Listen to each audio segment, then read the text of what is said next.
Ya. Ya, pelanggaran yang tidak dilaporkan tadi belum dijawab. Oh, mohon maaf, kelewatan. Iya.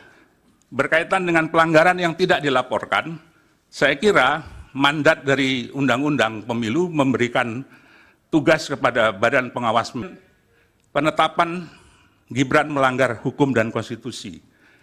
Relasinya adalah bahwa pasal 22E itu mengatur asas pemilu langsung, umum, bebas, rahasia, jujur, dan adil.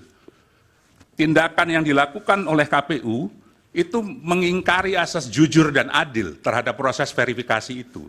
Karena ada kebenaran yang tidak disampaikan dalam proses verifikasi itu, yaitu bahwa peraturan KPU belum dirubah. Sehingga ketika itu dijadikan dasar, maka putusan itu sudah tidak jujur. Tidak sesuai dengan faktanya. Nah, berkaitan dengan pertanyaan syarat calon wakil presiden untuk menentukan usia 40 tahun atau belum, tadi saya sudah menyebut bahwa di peraturan KPU ada dokumen yang harus diserahkan, yaitu KTP elektronik, bakal pasangan calon atau suami istrinya, dan akta kelahiran WNI, bakal pasangan calon atau suami istri bakal pasangan calon.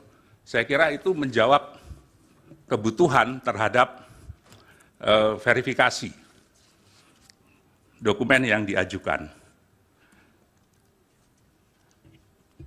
Kemudian berkaitan dengan sengketa proses dan sengketa hasil, sengketa proses adalah proses yang sengketa yang diajukan dalam proses pemilihan umum.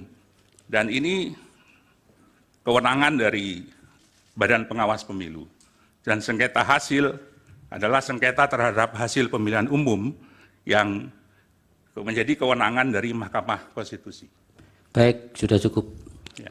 Ya, pelanggaran yang tidak dilaporkan tadi belum dijawab. Oh, mohon maaf, kelewatan. Iya.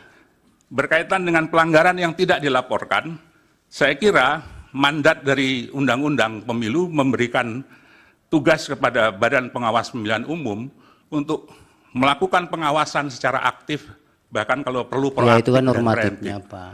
Yang ini kan yang lolos dari itu. Justru itu saya harus bertanya, Yang Mulia. Seharusnya Bawaslu tahu bahwa ada persoalan ini dalam proses penetapan pasangan calon, karena dia melakukan pengawasan aktif. Pertanyaannya, apakah Bawaslu mengambil tindakan terhadap pelanggaran ini? Saya tidak tahu, saya tidak punya dokumen tentang itu terhadap ini. Nah, mungkin nanti bisa ditanyakan kepada Ketua Bawaslu. Baik. Apakah ada langkah-langkah yang dilakukan untuk pelanggaran yang dilakukan oleh KPU tersebut. Terima kasih, Yang Mulia. Pak Bambang. Dari Download Tribun X sekarang, menghadirkan lokal menjadi Indonesia.